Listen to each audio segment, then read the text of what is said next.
15 अगस्त हमारे लिए सिर्फ एक छुट्टी का दिन नहीं है, it's a day of reflection. आज हम जिस डेमोक्रेसी का पार्ट हैं उसकी फाउंडेशन को किसी एक दिन में नहीं रखी गई थी। It took almost 100 years of struggle, thousands of sacrifices and millions of dreams. From the first bullet fired in 1857 to the last signature on the Indian Constitution in 1950, Bharat का ये सफ़र बहुत ही एक्स्ट्रॉर्डनरी रहा है। आज के इस सेशन में हम देखेंगे India's journey from being a colony to a Republic.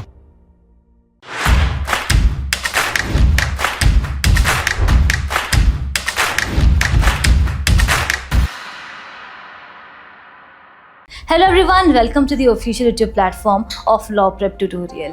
I'm your law mentor Dimple Parekh और हम बिना देरी किए आगे बढ़ते हैं इस सेशन में और जानते हैं हमारी इस पूरी टाइमलाइन को।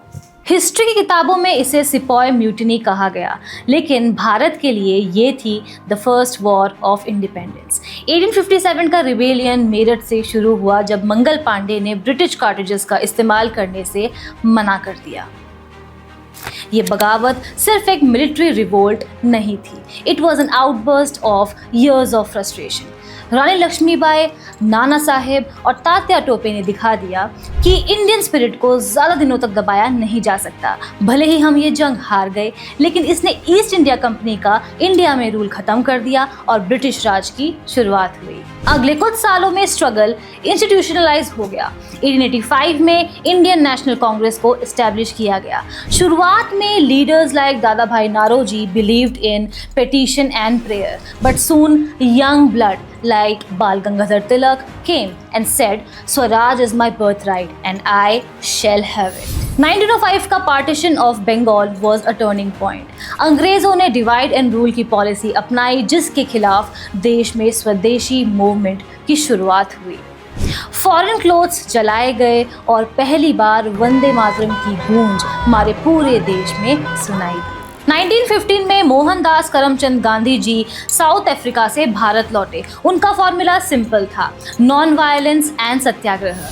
1919 का जलियांवाला बाग मैसेकर ने देश की आत्मा को झंझोड़ दिया था और यहाँ से शुरुआत हुई गांधी जी के मास मूवमेंट फेज की, जैसे कि non cooperation movement and civil disobedience movement. लेकिन एक और रास्ता भी था, the path of revolutionaries. Bhagat Singh, Sukhdev और राजगुरु ने अपनी जवानी देश के नाम कर दी। नेताजी सुभाष चंद्र बोस ने कहा, give me blood and I will give you freedom. In heroes ने ब्रिटिशर्स को ये बता दिया कि इंडिया अब डिफेंसिव नहीं, ऑफेंसिव मोड में है। Finally in 1942 the final ultimatum was given, quit India movement. The entire nation chanted one slogan, do और डाई, करो या मरो।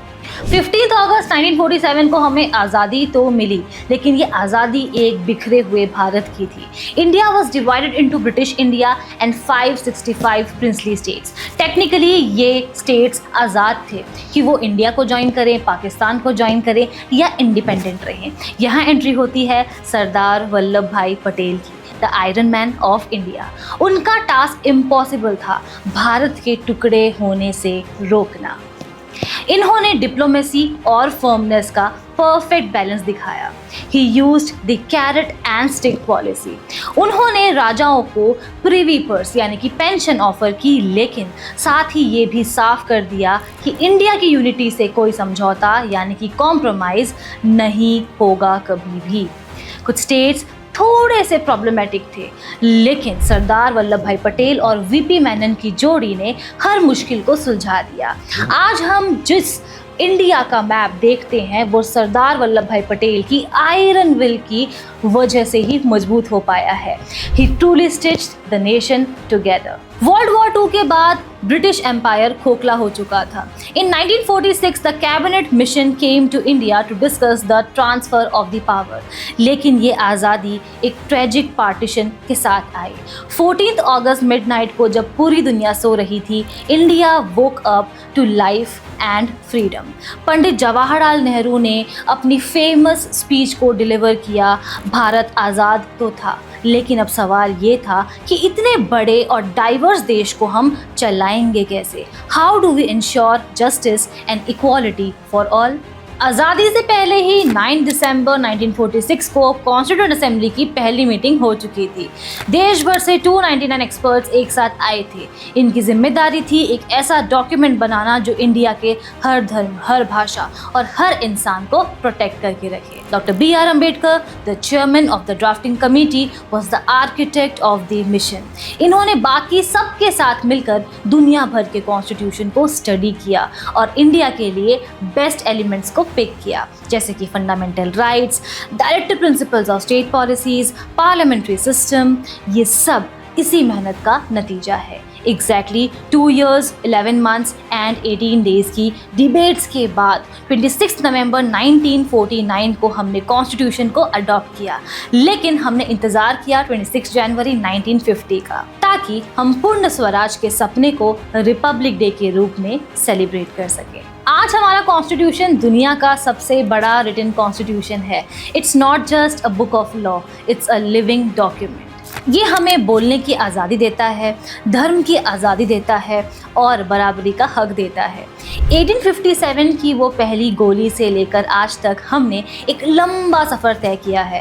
As a citizen of this country हमारी जिम्मेदारी बनती है कि हम अपने कॉन्स्टिट्यूशन की वैल्यूज़ जैसे कि justice, liberty, equality and fraternity को बरकरार रखें। इस independence day let's promise to be a responsible citizen of this great Republic.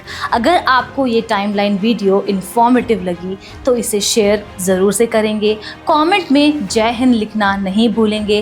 Happy independence day to all of us. जय हिंद।